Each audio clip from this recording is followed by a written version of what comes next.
time goes by faster. You feel less pain. We're removing some of the misery of working out and adding a whole bunch of the fun part. So you want to go back. You're listening to an Apex Mindset episode of the RCN Podcast, where we learn from inspiring individuals who push the boundaries to reach extreme levels of success. Apex Mindset. Elevate your life. On this Apex Mindset episode of the RCN Podcast, the entrepreneur, philanthropist, pilot, and creator of bodybuilding.com and Blackbox VR, Ryan DeLuca. I just got really excited about like the potential of where this technology could go. Like it felt like the next revolution in computing. That was how I felt about fitness and about helping people and building a team and just gamification for good, right? So gamification is going to be in every industry, everywhere, because it just makes sense, because it's the way to motivate people to do certain things and make them enjoy it. Way to have a good life is to work on something that you care about, you're passionate about, and the key is that it helps other people. All right, welcome to the Reality Capture Network podcast. Today we're excited to be talking with Ryan. Thanks for coming in, Ryan. No problem. Thanks for having me. All right, so today might be a little different from some of our episodes. We cover a lot of new technologies from laser scanners and drones into virtual reality. And today we get into virtual reality and fitness. But before we really dig into the tech side and the current, Ryan, we love going back in stories. We love hearing where you started. Like, where did you grow up and what was the journey into the business? And this is a 6-hour podcast. 6 right? hours, yes. Yeah, but so 700 bullet points. 3, so. Yes. Right, perfect, yep. Well, I grew up here in Boise, Idaho. Basically been here my whole life. And, obviously, graduated high school here in Capitol High. And the story is that was around when the internet was starting to become popular. So I graduated Capitol in 1996. And so right those couple years before that, you started to hear about the internet and like e-commerce and like all this exciting stuff happening. And I remember I wanted to like make my first web page, and it was such a trip that I could be at my home computer and make a web page like HTML and go to the school, and it was there. Yeah. Like, it's weird to think about. It used to be you have to put it on a drive for the files, and it just blew my mind. And so I really got excited about the idea of using it for e-commerce and seeing is there a way to make money, using this new thing, cyberspace. So started just doing like informational reports that would like just sell different like information content where people could just, couldn't accept credit cards, just like, hey, send me $5 in mail. I'll tell you how to make your website top of the search engines. And how old were you right there? This was like 16, 17. That's crazy. Yeah. So yeah. And it was kind of fun because, I wanted to just posting these things out there and trying to like market in these certain ways. And then suddenly started getting checks in the mail, which is kind of fun. I mean, even just like 3 or 4 a day, it's like, I'm getting like $20 for nothing. Send them a little file in the mail. That was like the coolest thing ever, So kind of kept going on that and learning more about e-commerce and internet. And that's when I sold my first product, creatine. So creatine was a, sports nutrition product. It was brand new, just released, a great new one out there at GNC. You could buy it for like $120 for a month supply. So I said, if I could go like buy it from a manufacturer, sell it for like, $60, nowadays it's like $20, but $60, like, wholesale kind of creatine, and like go use some of these marketing techniques, maybe I could make something happen. And so made a website, started using all the different marketing techniques, and then at first really nothing happened, like no orders for like a couple of months. And so I was like, all right, let's do something else. Went on a trip with my family for a week and came back, and there's a little mail in my P.O. box that said, there's so much mail, it's in a bag in the back. So something probably clicked with like a search engine. We finally got there, and so I was like, all right, maybe we have something here, Started shipping out of the garage. It's kind of the typical thing, And then I saw the name bodybuilding.com was owned by somebody, but they weren't using it. So I was like pinging the guy. I was like, hey, if you're not using it, I'd like to buy it. Let's talk about it. At first he said, not for sale. Not interested. So I was like, oh, well. But like a year later, still not using it. So I pinged him again. He's like, all right, we're busy with other projects. How much? And so we kind of went back and forth by email a whole bunch of times. And finally he wrote me back and said, okay, for $20,000, it's yours. And I remember just running around the house, like I got called down on the prices, right? Just so excited, like here we go. Like I could build like something much bigger than just selling one product. And that was 1999. Built the website, got it out there in 1999, and then it just was a fast growth story ever since, where we just added tons of content. Like the whole goal of bodybuilding.com is not just to sell products, but was to be an informational resource, a community. And this was like kind of before people did content. It was like even just wasting time putting up like articles and content. People thought, why not just sell products, But I knew that if we could get people there for the content and help them understand the products, understand the workouts, and things, that would be a great resource for them, and then we can convince them to jump over to the store and purchase. Same with the community aspect. So this was before, Web 2.0 was a thing. And we said, hey, we want to have these message boards where people can actually go out there and talk to each other. Because I always remember what it was like being in the gym, like the young kid, see the buff guy over there, and you just wanted to ask him, like, what do you do? But you're too scared. And like, how cool is it now I could talk to people around the world and we could share that kind of information and accountability and trust with each other.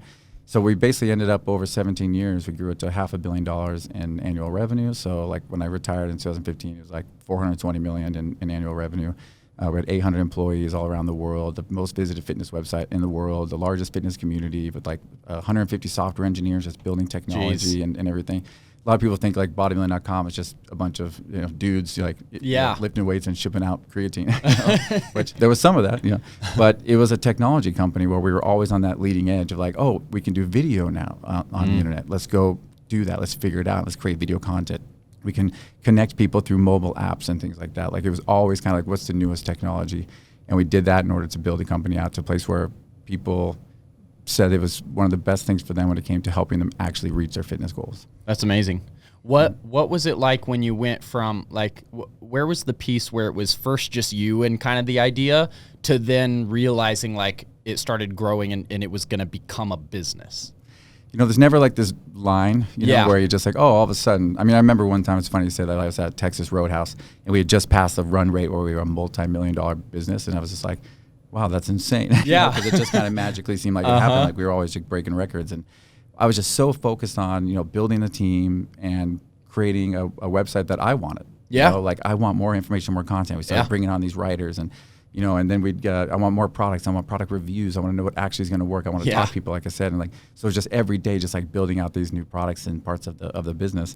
And then it was never like a one day type of thing like you see on TV, like website, It was a kind of a slow, nonstop growth, doubling, tripling year over year until that becomes a pretty massive thing. Overnight success after 10 years, right? Exactly. Yeah. It was the definition of that. Exactly. Yeah. That's awesome. I think one thing about your story too is that you, like you're saying right now, your focus wasn't just even the finance or the business. It was like you were passionate about what you were doing, which is a big difference. When people think about starting businesses, a lot of times it's like, what's going to make the most money first? But what about some challenges that you hit or maybe some roadblocks? Was there a time where your passion for what you were doing took you through any of those? Yeah, I always said the exact same thing. It's like if I was selling diapers or something I didn't really care about, like I would have gave up after 5 minutes. Because they say an entrepreneur is overly optimistic, a little bit unrealistic. Because if you look back, if you knew how hard it was going to be, you would not do it. You're like, oh wait, this is not a big deal. We can figure this stuff out. And then but once you're digging into it, if you care about it and love it, and you're doing it for the right reasons, if it's just a get rich quick type of thing, and that's everybody always comes to me like, what's the get rich quick idea? I want to get there too. And it's like, well, if that's your mindset, it's not going to happen. Go to as many get rich quick conferences as you want and come back. It's just nothing's going to change. Yeah. And because you have to really care about it fundamentally. And that was how I felt about fitness and about helping people and building a team. And that's because there were many dark days where you just, I mean, looking back, it's all like roses. It all worked out. But like, I don't think I had one day where I wasn't constant anxiety and stress that even on vacation, first like 10 years, no vacations, and because it's a 24/7 business and there's always things to think about. And in some ways I strive on that and I like that. But if that would have been for something I didn't care about, I would have quit a long time ago. I just could not have gone through a lot of that. Yeah. So you, at one point, you were passionate about bodybuilding and you got into fitness just in just that like way. you, it looks like, brother. Yeah. I'm waiting for his questions. All right. Yep. But like a part of people's stories that I'm always curious about is when did you know that you were like shifting over into this business versus like going up there and competing? Mm-hmm. Yeah. In high school, I always thought I'd be like a personal trainer and like have my own personal training studio. So I really had this entrepreneurial idea because, as we know, right, if you're a personal trainer or a doctor or something, then you have so many hours in a day and you can't leverage that. I love this idea that like if I could build a system and a company, you can leverage that. Where I remember like at bodybuilding.com, we had 800 employees. At the end, it was years of work is getting done every day. And then my role is make sure we're guiding in the right direction. And so you can leverage that. So I think it really came down to, I was passionate about both. I wanted to be an entrepreneur, and I wanted to be into fitness and help people with fitness. And it was like this perfect mix together just with checking technology. all those boxes. Yep, exactly. Yep. I love technology and even, looking back now, gaming and things like that too. Did your growing up, did you have influence in your life that was also entrepreneur, business owner, like creative, or was that built into you? It's a great question. I didn't really have anybody. I never knew a CEO or an entrepreneur, and we bootstrapped the business from the very beginning, so we didn't have any outside help. And I think it's being a firstborn. I'm the firstborn of four, so like sometimes they say you'll have leadership capabilities, and just because you've done that your whole life. Yeah. You're the oldest one. You're the smartest. Yeah. You know everything because the others are younger. So I always just had this confidence in myself that I think came from my mom, that she really built into me. And one story is like, I came home from school one day when I was like in 5th grade, and there was always bullies around. Of course, you're worried about that at those ages, And then my friend had an older brother. So we were like 5th grade, and he had like an 8th grade older brother, a big kid. And I went to my mom and like, I wish I had an older brother. Like I was like sad about it because then he could protect me and all that stuff. And then she was like, well, you are the older brother. And it totally changed the mindset. Really, like, oh, I am that person for these other ones. And it changed my mindset around like who I wanted to be. And so, yeah, long story. I have no idea why I feel that way, but I didn't even doubt it. It was like, this is what's going to happen. I was going to do it. And it was day by day kind of thing. Yeah. That's awesome.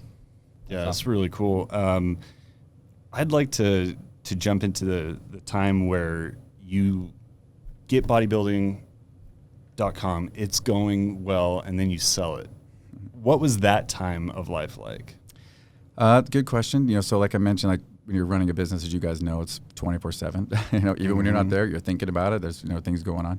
And towards the later years, I did get a little bit less excited about what I was working on, and that kind of made me realize that if I'm not like really excited, because once a business gets to a certain size, you're not constantly innovating, right? Like we'd have innovation centers where we were doing that, and that was like my best part of my day, like 1 to 2 hours to get to work on that. And then I was called into an HR meeting because we're having some issue here, and then called into a finance meeting, and then called into a board meeting type stuff, preparing for board meetings, and which was great.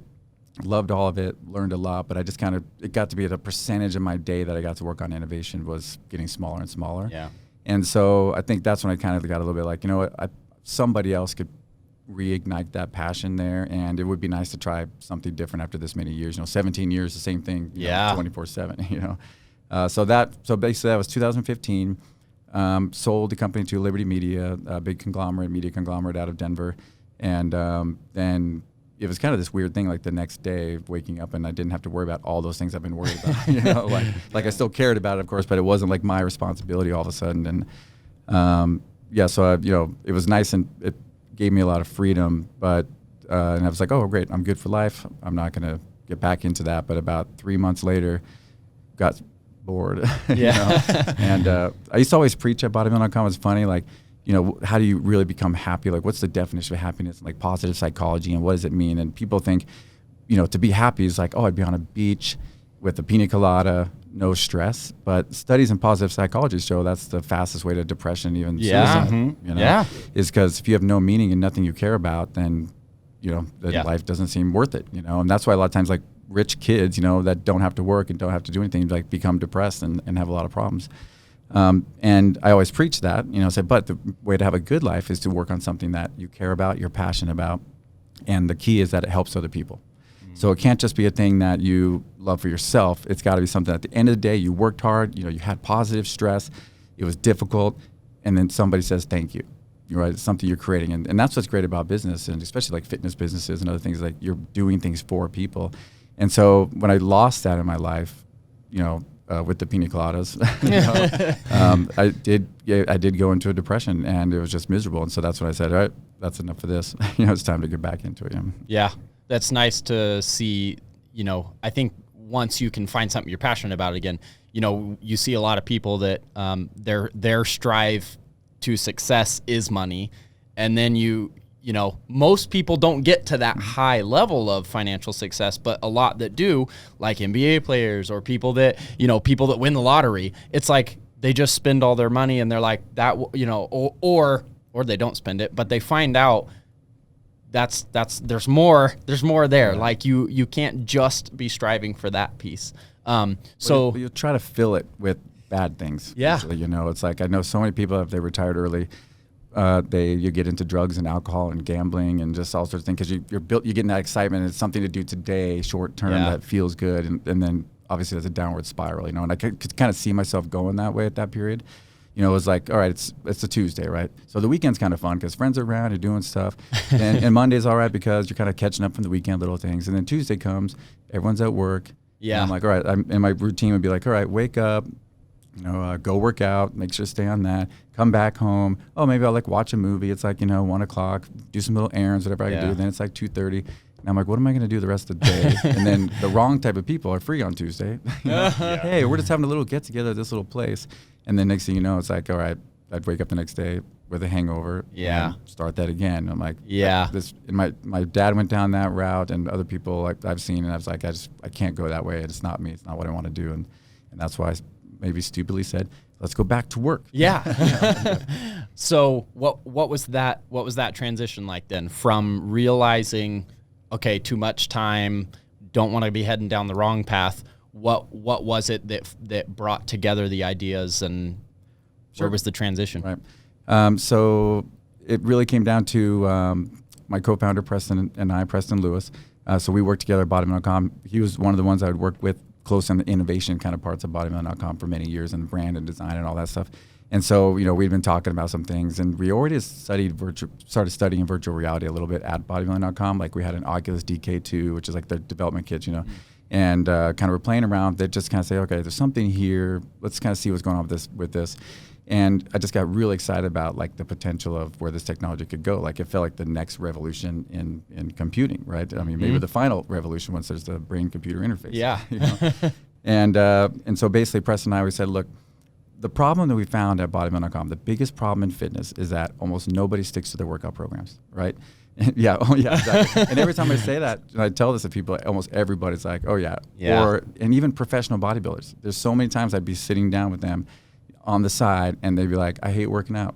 Yeah. On Instagram, I love it every single day, but he's like, I'm just so bored of it after a while. And fitness models, would show up at conventions out of shape, and though they're supposed to be in great shape, they're off their plan. Like, fitness models and bodybuilders off their plan because it's hard to stick to. And the crazy part about fitness is if you don't consistently do it, then it doesn't do anything. Yeah. And you can't just like do it for a short time, like really hard for like 6 months, and then, I'm good now. Yeah. You start to lose it. Yeah.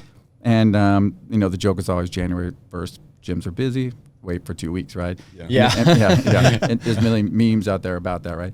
But the sad part is the industry has not solved it. Like, we're more out of shape than ever before as a country, and we have more access to information, and healthy food delivered to your door, and in 10 minutes we could have it here. Yeah. Everything we could possibly want to know, trainers, wearables, all this stuff, and we're still going that wrong way. Yeah. So something has to change. And at bodybuilding.com, we always said our biggest competitor was the couch. 'Cause if people start a program, buy whey protein and creatine, stop working out, they're not going to buy anymore. So we really focus on, let's keep you going. Well, video games are the exact opposite. Oh, yeah. It's like video games.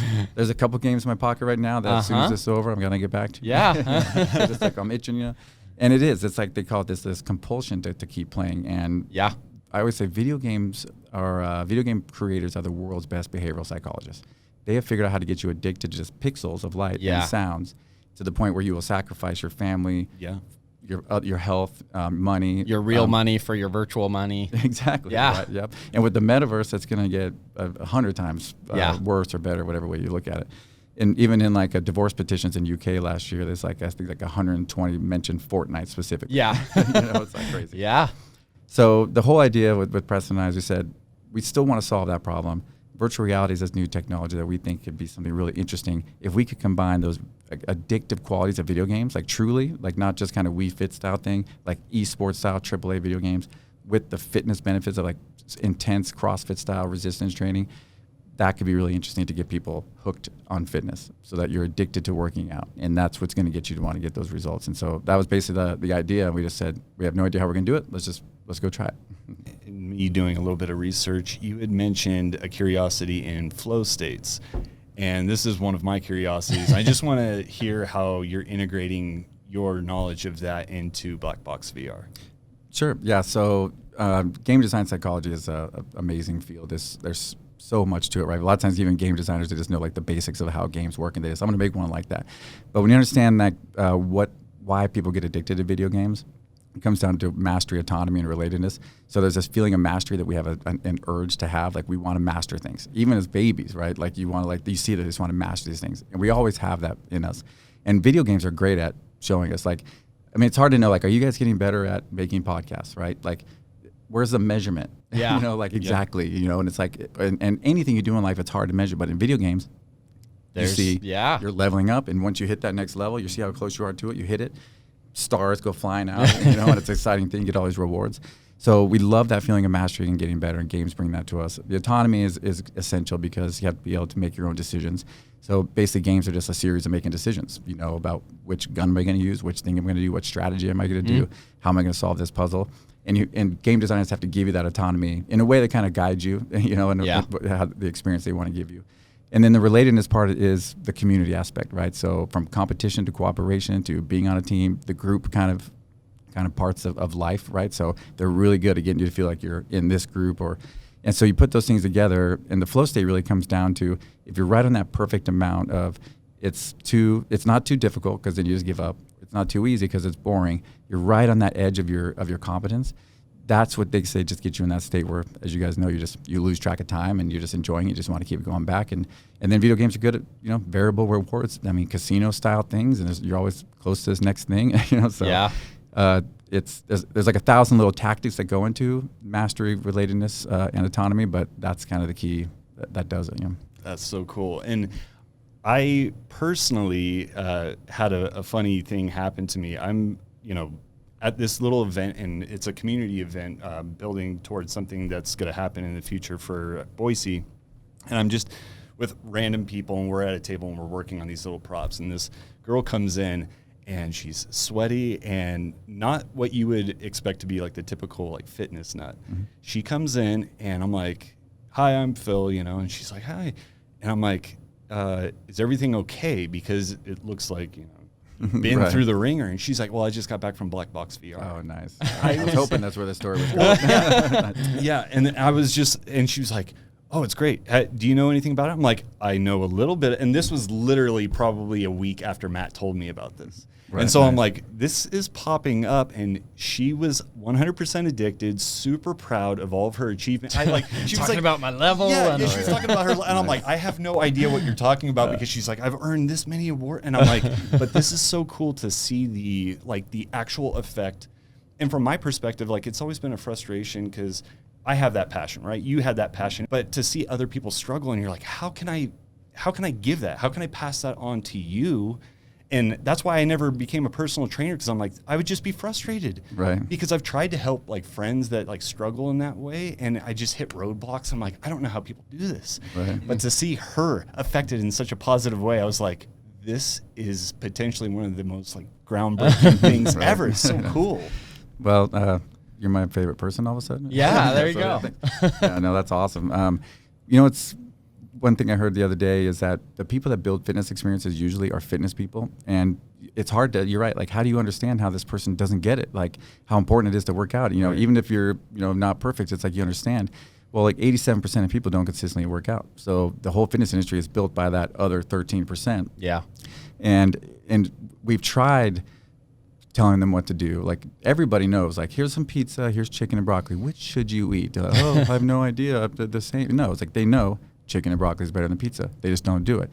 And it's an evolutionary urge to not miss the pizza, right? So like from an evolutionary standpoint, we're supposed to conserve calories. Like, that's our number one thing, you know, because if we run out of calories, we starve and die. So if you see calories right there, don't be like, you know what, maybe later. Eat them as fast as you can, especially if it's high density calories, fat and sugar. We're not supposed to just go running for fun, like just expend calories. It's literally a survival instinct in our brain is telling you, sit your butt down, unless it's for mating or survival or finding food, eat the food. You know? And that's what you're fighting against. And so what my belief is that we have to trick the brain, hack the brain, right? So you have to say, we're going to give you all these kind of game mechanics, which are ways of getting you to like try to achieve something, try to earn status, you know, which status is going to have better mating opportunities and better protection from the group. Be part of that group. And there's all these things, and then get rewards. Like, it's great. The more things I get, the more likely I'm going to survive. It really comes down to that instinct. And so that's what we really found is that 87% of people can do it. The fitness industry goes after those 13% over and over. We're saying there's a whole bunch of people, they want to be in shape. Rarely someone's like, I'm out of shape. I love it. Yeah, exactly. Unless they're lying to themselves or to you, right? No, they all want to feel like a badass. They may not be a pro bodybuilder or be a have a six pack. They're not that worried. They want to be a badass. They want to be Keanu Reeves, and or Jessica Biel or somebody, And so Well, the other piece that I thought was genius in it is, I know you like to read a lot of books. Have you read Atomic Habits? Oh yeah. So James Clear talks about, in order for a habit to take place, you have to embody that identity. It has to become part of you. And that's like the biggest chasm between people, because they see, oh, I've never been that person. I'm not that person. But the genius that I see in this product is you're not that person. You're a gamer. So you go in and you're like, you instantly embody this new identity, this cool suit or whatever. You're like, this isn't me doing it. And you get fooled and you go into this realm where you're like, I'm not aware that I'm even working out. I'm just playing a game. And so that, I mean, you had mentioned, even bodybuilders getting stuck in this rut where they're like, I hate doing this. Right. I've been there so many times over and over and over again. And I've had to like, all right, I'm creating a new playlist because I got to motivate myself. But to know that like, okay, I can go here and then that's all taken care of. And like your fitness routine, okay, we're going to this is your body style. This is all these decisions are just taken out. No, that's exactly it is. People don't want to think about it. You always hear like, oh, I'm going to start going to the gym after I get in shape. I'm too out of shape to go to the gym. I'm embarrassed, right? It's like the totally wrong way to think about it. People don't know what to do. They're worried about that.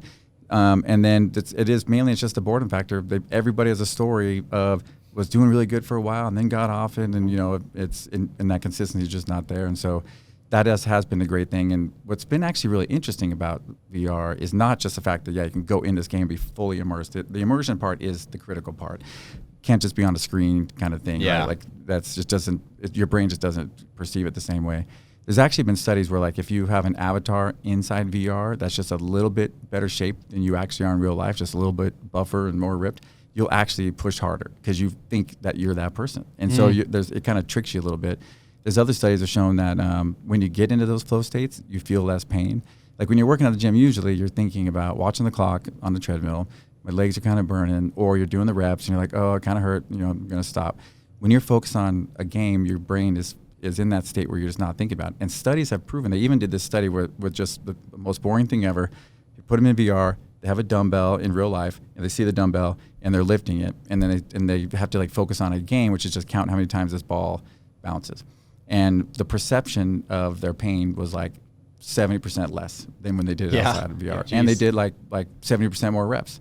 They said just go until you're tired, and just it literally tricks you. And there's like 40 other different things kind of around that whole idea that time goes by faster, you feel less pain. We're removing some of the misery of working out and adding a whole bunch of the fun part. So you want to go back.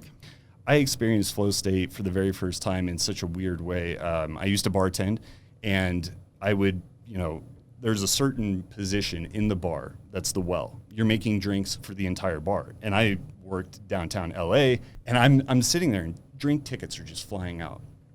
I get to a point where I'm like, this is impossible. But instead of like backing from the challenge, I just like leaned into it. And I'm like, then we will do the best we can. And I started going, and then something crazy happened. And after I like talked to my brother, because he also was a bartender, and I'm like, what was that? And he's like, I'm pretty sure that was flow. Right. Like that's what you see when Michael Jordan is like doing a dunk and he's like reaching this state where it's second nature and you're in this zone. I'm like, that was something else that I wanted to, I'm like, how do we give it, like, how do we point people in that direction? Because that is an amazing state to be in. And again, like hearing about this, I was just like, wow, this is so cool that this might actually tap into that. It's funny. There's actually a lot of games that are like time management type games where you are like a bartender, and in the game you've got to like get this thing because these people need this, and you're just kind of managing all these resources, And it's funny because it in any other way video games would be work, like do all these things, but it's like for some reason we just want to keep doing it, and that's exactly it. Is like if you got to start people on a lower level so they can get into that, but just kind of keep them there because once again, if the game gets too easy and you got it boring, too hard, forget it. you got to just constantly just kind of keep that in that perfect state. And we can do that. What's great thing with Black Box is not just with the game side, but with the fitness side too, where when you first come in, we calibrate the fitness, the exercises to you, because it's resistance training, as you guys know. It's it's squats, chest press, standing row. It's a whole bunch of different exercises, full body exercise, and it goes up really heavy. It's up to like 250 pounds per rep. Like that's on it. the machine. Yeah, yeah, okay. That's it. Yeah, I got you. Okay. So we're gonna get the new machine for you soon. Yeah. And we try to get them to fail around like that 12 to 15 reps kind of point, And so when you first go in, we calibrate it to you, that you will do like hey, take out these guys, do as many as you can. And we said, okay, then we save that. Then that kind of marks your beginning. And then it kind of goes up based on if you do better. Like a personal trainer would do, like we want you to get 12 to 15 reps. You got 16, resistance goes up. But we don't tell you anything. We just say, it went up, and then if you get to certain levels, like you just leveled up your chest press, which is a fire attack, and now that does this much more damage out on the field, so you're gonna do better in the You're gonna feel that damage. Yeah, exactly. Yeah, and you get to feel more powerful. Yeah, and then and we're constantly doing that honing to make sure that you stay right in there. We're using machine learning, and it can go down also a little bit. So like we say, hey, you seem to be not doing as good lately, so we can kind of bring it down for you automatically, but you don't have to even think about it. It just automatically keeps you in that perfect zone that we want you to be in. That's awesome. That was also cool to see, like the UCLA studies where they were like, you guys have optimized it so well that people who are working out for 65 minutes doing all this extra work weren't getting as good of a benefit from 30 minutes of Black Box VR. That, to me, I was like, again, it actually was mind-blowing to us too, because like when you're doing a university study, like it's out of your hands. Yeah. Here's what we hope. And how's it going with the research participants? We're not allowed to know. We're not even allowed to know their names. Yeah. And so when it comes back to some result like that, we were just ecstatic, because all the science shows, like we're building a science base from a fitness standpoint and a gaming standpoint. And kind of like you mentioned, like even if you are consistent in your workout, most people don't push it hard every day. Like we all know those days, like, man, that 3 Tuesdays ago, man, I really killed my buys, because I was just in the zone, or, that girl was over there or something, or working out with my friends. And, but you can't do that every day. Where in a game, there's so many times I go to play our game, I'm like, I'm a little tired today. I'm just going to kind of just go in and get it done. And then there's this rock dude, one of these big tank guys, coming at you, attacking you because he's trying to destroy your crystal, and you're about to lose this round unless I do, I just did 12 reps of squat, heavy squat. I can't do any more, but I have to, so I do 4 more reps, And then I kill myself, and I'm always happy about it. But I never would have pushed that hard every day. And that's what I really believe. The consistency, of course, is the key, but then pushing yourself consistently is the key to the better results in the shorter term. Have to is an amazing motivator. Right. Yeah, exactly. Yeah. We haven't made it in yet, but that's our plan. All right. Is to come in and give it a shot. I think I am your ideal target, because I'm the one who growing up addicted to gaming. Oh yeah. And even still we'll play some games at night. That's kind of like some of my unwind time. Oh, yeah. In between working, of course, still work 24/7, but what game have you been playing lately? League of Legends or Rocket League. Yeah, you're gonna like our game. Yeah. I think we're going on Rocket League right after this, but that's one of my games. Okay. I've been doing more Modern Warfare lately, but it is the best de-stressor because you can't think about anything else. No. You're so focused on this. I love it. The rest of my entire life, I'm still thinking about stuff in the background. The two things. That's it. That or I'll go stand in the river fishing. Yep. Exactly. Where there's no cell phone service. Those are my two stress relief. And I want to work out. Our internal, family Christmas present, my wife and I, we even got home gym gear last year. It's dusty, and it sits there while I go inside and sit down and relax and play. So to me, I'm like, I am pretty excited to try it and see the integration of the two. Yep. Yeah, you got to come because it's similar to League of Legends in some ways. Like you're deploying champions out there, and then there's we always kind of use the example of Clash Royale is kind of the closest direct example because you're basically doing the spells as your attacks, and then you're deploying the champions because we still want there to be strategy. Yeah, it's not fun to now do 10 reps and just shoot that guy with something. Where it's just so easy that it's like, okay, all I'm doing is lifting the same thing. And you're still counting reps. Yeah, so we still have strategic decisions that they just deployed this type of champions coming at you, so now I got to get a tank with an archer behind it, and I'm going to cover them with ice attack, which is squats, because there's a fire guy that's coming at me. And so there's just, that's what makes it fun, because you're making decisions. Yeah, you know? That's pretty sweet. What is, now that you've gotten to the point, you guys have done great development, even though we haven't tried it, we've definitely watched videos and kind of, I've watched some of the case studies and stuff like that. What's on your future? Or what's the current plan or development? Is it more gaming? Is it different types of games? Is it different types of workouts? Or where do you see it going kind of in the coming years for you? Great question. Really, we have a huge roadmap of features we want to add, which, you know, we got out to market quickly, you know, I guess too quickly, because then the pandemic happened right after that, you know, which was, being in the gym industry is like the worst possible my thing, gosh. you know, at that time. But it gave us time. Like, we got out there, and as you know, like, when you go to market, you learn really fast, and there's a sense of urgency around it, because this customer is mad, they want this thing, or this idea they have is like something we really need. And so we've got just an unbelievable amount of that kind of stuff, where we just want to augment what we've got with more exercises, different game modes, like you said, a whole bunch more community features, and more like, you know, multiplayer type of features and things like that, team-based stuff. So, you know, we have a never-ending supply of that. It's really a scaling kind of plan right now, because, you know, we have the new 2.0 version of the machine, which I mentioned, goes up to 250 pounds, a bunch of features. That's our manufacturable kind of machine. Awesome. So we're in 6 locations right now: Boise, we have a gym in San Francisco, and then we have 3 in Phoenix, and 1 in Oceanside, California. And those are kind of all kind of tests, right? So, but then we got to get it out there farther, and that's where more locations with EOS Fitness, which is our partner that we have in Arizona and California. They're in 65 locations. They want to put us in all 65 of those around the country. Bring it to people, basically, you know, other franchises, other gym chains, and things like that.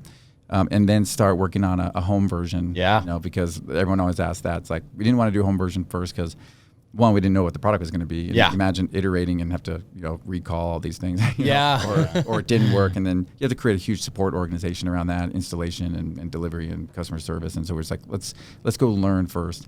And so starting there, but then next would be, in the next few years, like starting R&D on a home version of it, which should be, hopefully when VR is a little bit more mainstream too, because nobody's looking for something like this right now. Nobody searches like VR gym. You know, like, it's just not a thing. But we think in the next couple of years it will be, especially as, like, you know, Apple's headset next year, and just more of that mainstream awareness. You know? How about that timing of when you started and when now Meta changes, you know, Facebook to Meta and VR, and now the whole world is just talking about digital realities. We always joked when we started, it's like, oh, we're doing VR fitness, and people had no idea what VR was. It's like, so what are you guys doing, like RVs or something? You know, and it's like, no. So, and that changed a lot over the last couple of years, and it has kind of been like a dream. We're the only ones, and you guys talking about metaverse type of things. And now it's like everybody knows metaverse, and like it was almost like an overnight thing. And once the hardware, and even just random friends having Quest 2s, you know, like used to be only hardcore people had VR devices. Now it's like, oh, my mom got a Quest 2 and she used it all the time for like doing little fitness things, you know. So these next couple of years, it's exciting times, you guys know, for any type of digital spatial computing technology, AR and VR, and all the stuff that you guys are working on is just going to go perfectly with that. And so we're ready. So.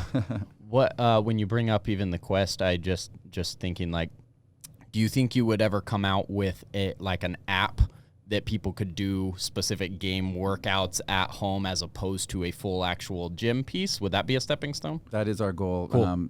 And we are working with Meta actually to create a cardio only version.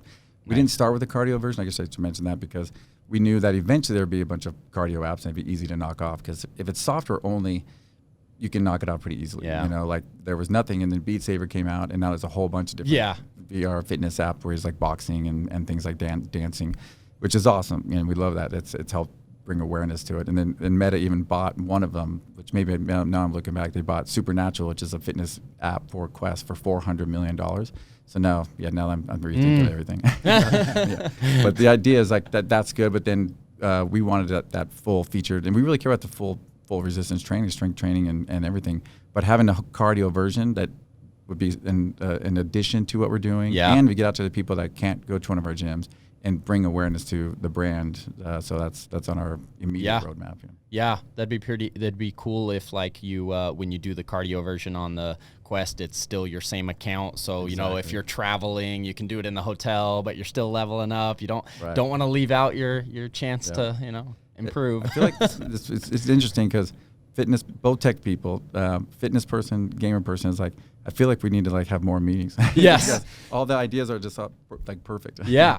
I was super addicted to games at a very, very young age. This is going to date me, but my dad is very similar to me and very like almost OCD, laser focus on things. So when we started playing 2 games in particular, we just like were hyper focused. My dad wasn't sleeping. I wasn't sleeping. My grades started declining, and I'm like, I can't do this. And I was probably. Wait, what game is it? Now I want to know. Okay, this is gonna really date me. Bomberman and Dr. Mario. Oh yeah. So it was. I mean, like kind of like Tetris, and then just like laying bombs. So I'm like playing these games, and then after doing it for, I think it was probably 3 months, my dad would like. You know, I remember getting home from school, and then he would like post his high score, and I'm like, I gotta beat him. And then I would stay up late. My grades started declining, and I realized I'm like, oh, this is bad. This is bad for me. And so since then, games have I've never been able to allow myself to get in because it felt like it wouldn't. I'd get addicted, and I wouldn't have anything to show for it. Right. Yeah. I never played World of Warcraft because I did one. Yeah, a lot. I can't. And you got addicted to it. I got very addicted when I was just out of high school. The community aspects of that one is my gosh, huge. Like, hey, tonight you have to be online. Oh yeah, we're going on a raid. Like, that's powerful. Oh, it was. Imagine if that was a fitness game. Oh my gosh, yes. You'd be like the buffest guy in the world by now. Well, that's what I thought about because after high school, I literally spent a couple years. That's all I did was World of Warcraft.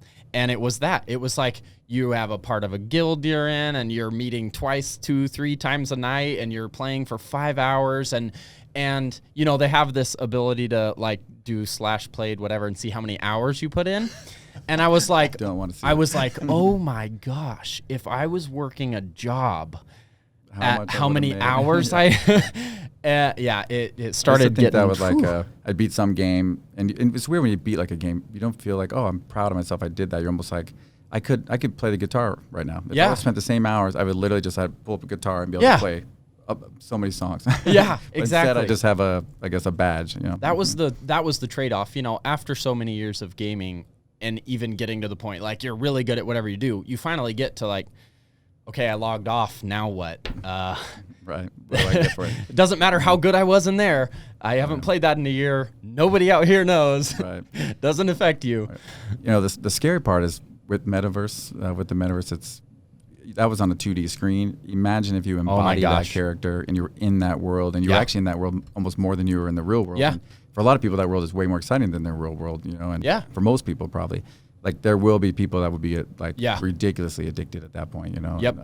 And that's where, you know, I think there's so many conversations about metaverse. I think you could play around with ideas there forever. But I really seeing that aspect where I used to be in that game, and World of Warcraft is a great example of what a digital world could be like, because breathing. It's massive. It's available 24/7. There's people living in it. Every hour of the day, there's an in-game currency. People are spending real money to buy digital things. Status items. Like it is the exact example. If that was virtual reality and I could actually work a job at, like, people would live in it. Yep. I really think that's what's going to be here. And a lot of people are like, yeah, virtual reality, that's fake. Like, but I think as we come from the 3D technology side in real world applications of like oil and gas facilities and airports and freeways, we start thinking, okay, you look at the mix of these technologies with real world scenarios, and then in the future, as the glasses are more easily wearable, or, you know, it's Elon Musk chip or something, that's right. you're going to have the digital and the physical mixing, even to the extent of like, you know, right now there's people who they sit in an office with controllers controlling a tractor at a job site in another state.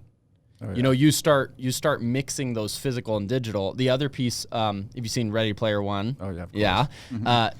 I think the idea of like you see them go into a VR station where there's going to be office spaces full of VR headsets that people can go log into different accounts, and I even think like the military and the way they log into their, you know, Sixer military accounts, you know, at what point do we stop sending humans to go fight and you get into a headset and you're controlling the robots from like Boston Dynamics. Right. And I think a lot of these things are going to start coming together in a few years.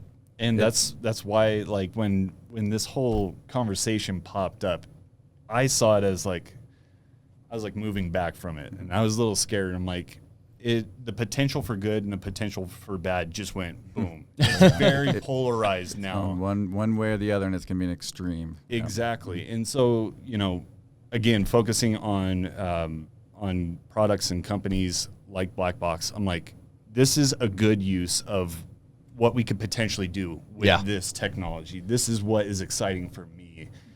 Conversations that I think that we need to have more of, Yeah, I mean, everything he says is totally right, and it's going to happen way faster than we even think. Like, McKinsey did a forecast of the metaverse, and by 2030, like $5 trillion or $4 trillion, something just ridiculous. The whole world's going to change. If you've seen like AI lately with some of the Dolly's type art things, like we're going to be able to just create the worlds that we want with a few words. And I always say, like, what would you rather, like, have your normal life here on Earth, which is great and wonderful, or would you like say, all right, I want to be on the sun, master of a galaxy. I'm at war with this other galaxy. I'm the commander of the, and like, and here's all these exciting things that are happening all the time. Yeah. And I'm really feeling and living in that, or just our normal lives. And for most people, that would be very attractive. And then you're at jobs inside there. It's all going to be in there, and it's going to be really fast. And I think, but to your point too, it's like, how do we use it for good, and how do we use it to? I think it's even just this gamification for good, right? And so gamification is going to be in every industry, everywhere, because it just makes sense, because it's the way to motivate people to do certain things and make them enjoy it, So I would think, like, for a lot of your listeners that maybe aren't in, games and fitness kind of stuff, but like, how do you look at like gamifying what you're doing to a point where it makes it so it's more fun, makes it so there's easy scoring and things like that makes it so people just enjoy it a lot more. And there's every industry is going to be, everything's going to become a video game. Like, I'm convinced everything will be a video game in 10 years. Yeah. A huge one for us is like, working in construction. It's one of the biggest wastes where they have so much issue because of lack of existing information. And so they're trying to digitize job sites. And then there's the safety and training aspect. So, oil and gas facilities, for example, there's tens of thousands of facilities. They're dangerous, they're expensive, they're necessary, but creating digital copies, turning them into a metaverse or a digital twin that can be used for training and be used for simulations and be used for testing and being used for designing renovations and equipment replacement. And so we see, when I think like metaverse, a lot of people are thinking just the gaming aspect of like society, but I think that industries, the way to turn that into something beneficial, like talked about, gaming is very addictive. And there's a lot of people who are hesitant, like, I don't want anything to do with metaverse. But I think the approach we think about is we aren't going to stop it. Right. So you either are getting ahead of it and starting to think about how to integrate the different industries, or you're just going to watch whatever happens by everybody else. And I think if you've been around long enough, I remember at the beginning of the cyberspace, it wasn't even really internet. It was a fad. Why would I give my credit card to someone on the internet? Like, it was literally like when I was telling people I was selling products online, AOL. They just couldn't believe it. Like, why would you do that? And like, and why would I want to like buy clothing or any of these products where I could go to the store? And it's like, same with like just the phone.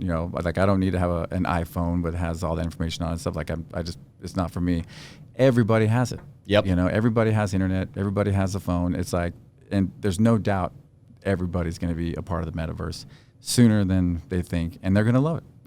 As long as AI doesn't take over, we're all dead. Control us. That's right. Yeah, exactly. And that's the question that needs to be brought up, is just the fact that it's like, okay, this is coming. It has all this potential for good and bad. How do we focus it so that people use it for good and benefit their actual reality? Right. How does that improve what is really going on here? How can we improve people, on, everything that's foundational that we still are working out, reading all these books and seeing, the potential for us to become better with our habits and all these things that, it's like commonplace for you. You've read all these books, and like entrepreneurs, they've focused themselves in their lives on these things. but it's not common knowledge to most people. And you can see that it's apparent. So it's like having this technology rise up and you're like, okay, if we get it in more platforms like this and really start thinking it from that aspect of like, how can we change people for the better so it doesn't end up like Ready Player One and everyone's just, a zombie in this machine. I think it potentially could change the world in a very, powerful, profound way. Yep. Totally agree. I mean, if you can help people with their habits through basic gamification, turn into a video games, you're just going through. I mean, video games are great at training you, teaching you how to play the game and doing all this complicated stuff. You ever seen some of these interfaces like League of Legends? Like when you first look at it, it's like unbelievably complicated. Like how in the world I ever learned that? And then it's like now it's it's obvious because it trained you and it taught you, and then you could do the repetition. Same with like certain type of sports movements and things like that. And my thing I love the most about Metaverse is it equalizes access. Yes. Like I want to have the best teacher in the world on this. Okay, do you happen to live in this exact part of Shanghai? Like exactly. But now I can have that same access. I can go to those same conferences. I can meet, be a part of all those things and have all of that, and immerse myself into it where I'm not just like watching on a screen. It's like I'm there in those places that I'm learning about. It's gonna totally just change everything in such a positive way.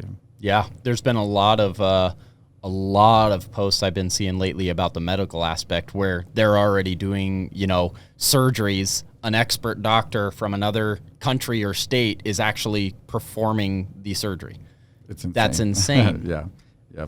I think a lot of stuff you're talking about, once latency gets down with 5G everywhere, it's like, we could be flying around a drone and I'm inside the drone, just flying around the world wherever I want and just access the drone that happens to be over Australia. And I'm just going to go be it for a little while. And just be totally in there. Like I'm totally there in real time. It's going to be, I can't wait for that. Oh my gosh. Yeah, man. Just thinking where things will be in 5-10 years.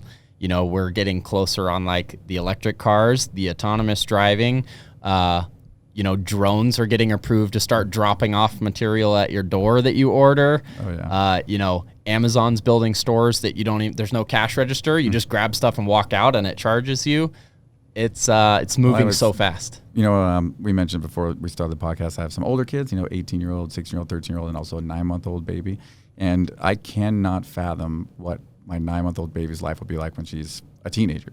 Like, I mean, I cannot even fathom. Like, she'll never drive a car, unless it's for fun. Yeah. The metaverse part of things, like she won't be on Instagram and doing selfies and FaceTiming kind of thing. Like, she will be living in these worlds. And my 13-year-old son's already doing. He's really into Rec Room and like Alt Space and those. And he's up there like, not just playing a game like this. He's in these experiences with all these different people. I hear him like talking and yelling, and he's making games for other people in these games and leading these things and stuff. And there's no way I can even possibly imagine what my daughter, 9-month-old, is going to be like at that age. I see advancements like in my daughter and my son as well. And it's like, how amazing is it that they have access to learn whatever it is that they want? Like for us, it's like we remembered the days of like Encyclopedia Britannica and you had to get like, one volume and that cost X amount. You're like, all right.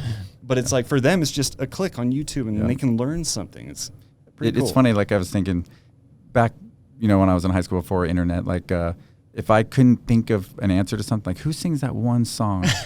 And I asked you and you didn't know. Like I just had to not know. Yeah. Like I couldn't like. I just had to be like, well, I guess we just don't know. Like, what's the Siri. capital of this? Hey, yeah, exactly. Oh, hang on, she's yelling at me. Right. Yeah. That's right. Exactly. So it is mind blowing. But I guess going back to that point, even though we have access to all the information, we still don't do it. We still don't like. We learn this stuff because there's so much distraction and other things. So if we could use those, going back to the principles of gamification, to put you in these exciting. If World of Warcraft was teaching you a different language at the same time, man, I'd be fluent. You would be fluent. Exactly. So if you could integrate it together with those type of things, that'll make it so that all that information actually we want to access it and do that consistent. Right. It's amazing to think about that. And obviously what you guys are focusing on, fitness, super important. And as you talk about gamifying other things, then you're like, oh my gosh, there's so many aspects to life that same approach could be taken. Right. Whew, man. That's what I was thinking about. There's a certain number of things in life that you wish you did more, like reading, maybe going to church, maybe spending time doing certain type of things or practicing something, and fitness is one of them. Those are the type of things like where it's like you want to spend more time, but you can't make yourself. If we could use this technology in a way that is good for that and create those habits, then we'll have done something really powerful. That's awesome. Well, Ryan, anything else you'd like to share today with our guests? I know we're going to start wrapping up here, but I think we covered a lot more. We than have. I thought. It was a very, very fun discussion. We could probably go on forever, but I think the number one thing is just would anybody who wants to try Black Box VR, we have a free trial, and there's only a few locations out there. Like I said, we mentioned, and go to blackbox-vr.com website. You can see that. Learn more about it. We're also hiring like Unity engineers and other developers and hardware engineers. So if you're interested in that, just go out to the website as well. But we're excited and we'd love to get you guys in there. So next episode, you guys will be saying, so we went and did that Black Box. Oh, yeah. We talked about it. We might. I don't know if we'll bring an extra person, but we'll probably film it, maybe document the process, going in, trying it for the first time, share it back with the audience. And, of course, on the website, when we post the episode, we'll have links back to the site and everything you recommended as well as the location. So, all right. Thank you again for coming in.